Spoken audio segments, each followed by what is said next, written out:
3 दिन से लगातार बारिश हो रही थी। शहर की गलियां कीचड़ से भर चुकी थीं। एक घर में एक पति पत्नी की किसी बात पर बहस चल रही थी। सुनिए ना, भैरवपुर जाना जरूरी है क्या? आप जानते हैं ना कि बिहार का वो गांव ठीक नहीं है ना, और आप मुझे और मेरे बच्चे को अकेले यहाँ छोड़कर भैरवपुर जा रहे हैं। कुछ नहीं होगा मोनिका, तुम बेवजह ही परेशान हो रही हो। तुम्हें तो पता ही है मैं एक वार्ड बॉय की नौकरी करता हूँ और कुछ दिनों के लिए मेरी शिफ्टिंग भैरवपुर में लगी है। मुझे वहां जाना ही पड़ेगा। अगर मेरी आमदनी थोड़ी ज्यादा होती तो मैं तुम सबको भी अपने साथ ले चलता। और हाँ, ये टीवी सीरियल्स कम देखा करो। भैरवपुर में ऐसा कुछ नहीं है, ये सब मन गढ़ंत कहानियां हैं। चलो अब मुझे जाने दो। फूलचंद एक वार्ड बॉय के रूप में काम करता था। उसकी उम्र लगभग 30 वर्ष थी। आज 16 अक्टूबर 1990 की सुबह उसे एक नोटिस मिला था। वह नोटिस उसकी ड्यूटी की शिफ्टिंग से संबंधित था। अगले 5 दिनों के लिए फूलचंद की शिफ्टिंग बिहार के भैरवपुर गांव स्थित एक अस्पताल में कर दी गई थी। इसी कारण मूसलाधार बारिश के बीच ही वह रात के ठीक 10 बजे की ट्रेन पकड़ने के लिए घर से निकल पड़ा।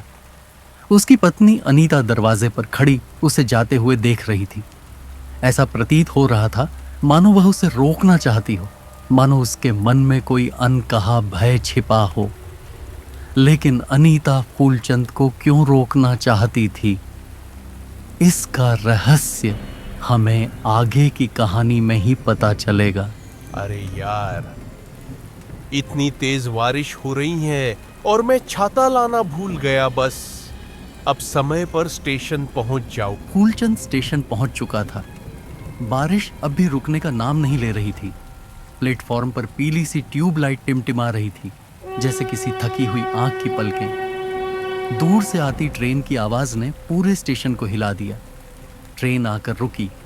लोहे के पहिए चीखते हुए थमे और ठंडी हवा का एक झोंका प्लेटफॉर्म पर फैल गया। फूलचंद ने बिना इधर उधर देखे ट्रेन में कदम रखा। डिब्बा लगभग खाली था। सिर्फ कुछ सीटों पर गिने चुने लोग बैठे थे, या शायद बैठे होने का आभास दे रहे थे। जैसे ही फूलचंद सीट पर बैठा, ट्रेन धीरे धीरे चल पड़ी। खिड़की के बाहर अंधेरा और घना होता जा रहा था। बारिश की बूंदें शीशे पर टकरा रही थीं, मानो कोई बाहर से अंदर आने की कोशिश कर रहा हो। डिब्बे में एक अजीब सी ठंड फैलने लगी। पंखा घूम रहा था, फिर भी पसीना जमने लगा। ट्रेन की आवाज अब सामान्य नहीं लग रही थी, वो किसी धीमी कराह जैसी सुनाई देने लगी। फूलचंद ने घड़ी देखी, सुइयां रुकी हुई थीं। उसी पल ट्रेन की लाइट एक बार झपकी और फिर पूरा डिब्बा अंधेरे में डूब गया। अंधेरे में किसी ने उसके कान के पास बहुत धीरे से फुसफुसाया, वो तुझे बुला रही है। ट्रेन एक झटके के साथ आकर भैरवपुर स्टेशन पर रुक गई। लोहे के पहियों की चीखती आवाज अभी हवा में गूंज ही रही थी कि फूलचंद हड़बड़ाते हुए ट्रेन से नीचे कूद पड़ा। उसका दिल जोर जोर से धड़क रहा था, सांसें बेकाबू थीं। प्लेटफॉर्म पर अजीब सन्नाटा था। न कोई कुली, न कोई यात्री, बस पीली सी ट्यूबलाइट जो बार बार टिमटिमा रही थी। फूलचंद ने पीछे मुड़कर ट्रेन की तरफ देखा। वही डिब्बा, वही दरवाजा, लेकिन अब सब कुछ सामान्य लग रहा था, जैसे कुछ हुआ ही ना हो। सिर झटक दिया। शायद थकान है, वह खुद से बुदबुदाया। लेकिन तभी उसे एहसास हुआ, उसकी कमीज की पीठ गीली थी, पसीने से नहीं बल्कि ठंडे पानी से। उसने याद करने की कोशिश की, ट्रेन के अंदर क्या हुआ था। अचानक लाइट चली गई थी। डिब्बा अंधेरे में डूब गया था और किसी ने उसका नाम लिया था, बहुत पास से, बहुत धीमी आवाज में। फूलचंद ने घबराकर अपनी कलाई देखी। घड़ी रुकी हुई थी, ठीक 2:17 पर।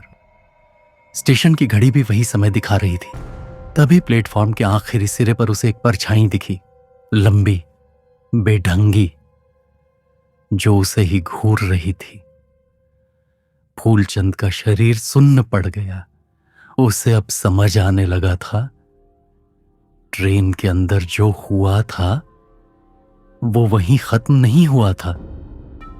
फूलचंद घबराकर तेजी से स्टेशन से भागा। उसका दिल इतनी जोर से धड़क रहा था कि जैसे सीने को फाड़कर बाहर आ जाएगा। चारों तरफ लोग थे, लेकिन उसे कोई दिखाई नहीं दे रहा था।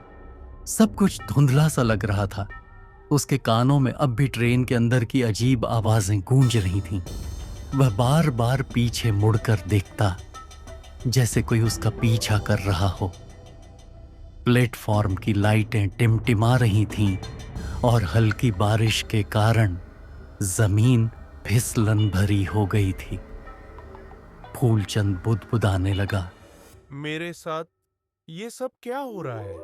फूलचंद भागा भागा आया और एक ऑटो रिक्शा वाले के पास आकर रुका। अरे क्या हुआ साहब, इतना घबराए हुए काहे हो?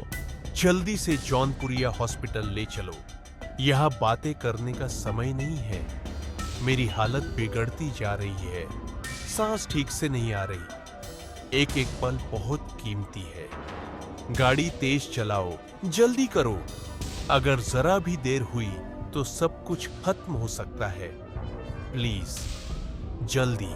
अच्छा ऑटो वाले, एक बात बताओ, ये जो गांव है ना, यहाँ भूत प्रेत रहते हैं क्या?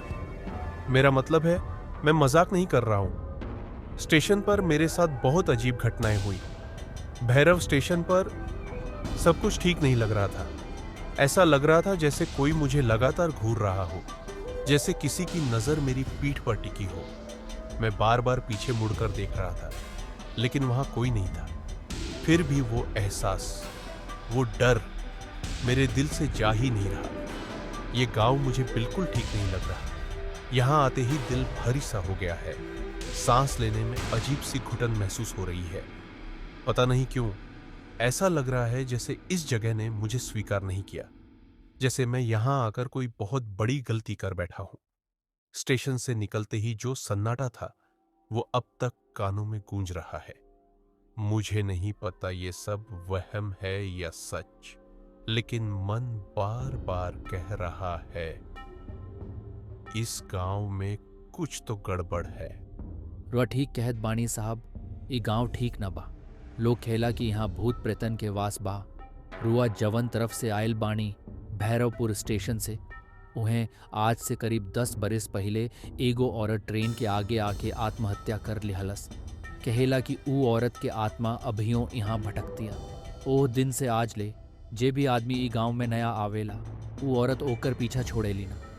रात में कबहू ओकर सिसकारी सुनाई देला, कबहू अचानक ठंडी हवा बहेला, आ कबहू कबहू लोग ओकर परछाई तक देख लेला। साहेब रुआ भी नया लगत बानी, यही से हम कहत बानी जरा बच के रहिएगा। ये गांव हंसी मजाक के जगह ना। यहाँ दिन में सब कुछ ठीक लागेला, बाकी रात पड़ते ही माहौल बदल जाला। चली अब देर हो रल बा, रुआ के अस्पताल पहुंचा देत बानी। बस एक बात याद रखिएगा साहब, अकेले बाहर मत निकलिएगा। अगर रात में कोई आवाज दे तो पीछे मुड़ के मत देखिएगा। ओनाटो सीधा आकर जौनपुरिया अस्पताल के बिल्कुल सामने रुका। फूलचंद ने एक पल की भी देरी नहीं की। वह तेजी से ओनाटो से उतरा और घबराए कदमों से अस्पताल की ओर बढ़ने लगा। उसका दिल जोर जोर से धड़क रहा था। उसे बस एक ही बात सूझ रही थी, किसी तरह जल्दी से अस्पताल के अंदर। फूलचंद जब अस्पताल के अंदर पहुंचा तब वहां एक नर्स खड़ी थी, मानो वह उसी का इंतजार कर रही हो। ओह, आप आ गए। हमें तो बस आपका ही इंतजार था। चलिए अब आप अपने काम पर लग जाइए। अंदर एक मरीज है जिसकी देखभाल आपको ही करनी है। उसकी हालत थोड़ी नाजुक है, इसलिए ध्यान से रहना होगा। डॉक्टर ने साफ कहा है कि मरीज को अकेला नहीं छोड़ा जाए और हर छोटी बड़ी बात पर नजर रखी जाए। दवाइयों का समय ठीक से देना है और अगर जरा सी भी परेशानी दिखे तो तुरंत सूचना देनी है। अब देर मत कीजिए, जल्दी अंदर जाइए और अपनी जिम्मेदारी संभालिए। फूलचंद जब कमरे के अंदर पहुंचा तो उसने देखा कि वहां सचमुच एक मरीज मौजूद था, लेकिन वह कोई जिंदा इंसान नहीं लग रहा था। बिस्तर पर पड़ा हुआ वह एक मुर्दा था। उसकी आंखें पूरी तरह लाल हो चुकी थीं और उसके शरीर से अजीब सी बदबू के साथ भाप या धुआं सा निकल रहा था। उसका पूरा शरीर सफेद पड़ चुका था, जैसे उसमें जरा भी जान न बची हो। यह भयानक दृश्य देखते ही फूलचंद की आंखें हैरानी और डर से फटी की फटी रह गईं। उसका दिल जोर जोर से धड़कने लगा, गला सूख गया और शरीर में कंपन दौड़ गया। वह कुछ पल तक वहीं जड़ की तरह खड़ा रहा। उससे समझ ही नहीं आ रहा था कि वह जो देख रहा है वह सच है या कोई डरावना सपना। फूलचंद यह देखते ही तेजी से कमरे से बाहर भागा। डर के मारे उसके कदम लड़खड़ा रहे थे, सांसें बेकाबू हो चुकी थीं और दिल जोर जोर से धड़क रहा था। उसे पीछे मुड़कर देखने की भी हिम्मत नहीं हो रही थी, मानो कोई अदृश्य साया उसके पीछे पीछे दौड़ रहा हो। फूलचंद बाहर आकर रुका। तभी उसे अपनी पत्नी अनीता की आवाज सुनाई दी। जी आओ ना, देखो ना, हमके अकेले बहुत डर लागल बा यहाँ। ये तो मेरी पत्नी अनीता की आवाज है, लेकिन वो यहाँ कैसे? वो सब छोड़ो, चलकर देखता हूँ। फूलचंद ये देखने के लिए उस पीपल के पेड़ के पास जा ही रहा था, तभी उसे पीछे से आवाज आती रुक है। जाओ भैया, वहां मत जाओ। कौन है आप? मैं कौन हूँ ये सब बताने का वक्त नहीं है। जल्दी से मेरे साथ यहाँ से भागो। लेकिन ऐसे कैसे? मैं आपको नहीं जानता। नहीं, मैं नहीं आऊंगा। सवाल जवाब का वक्त नहीं है, जल्दी करो, नहीं तो हम दोनों मारे जाएंगे। उसके बाद वो अजनबी लड़की और फूलचंद दोनों वहां से एक गुफा की ओर भागे।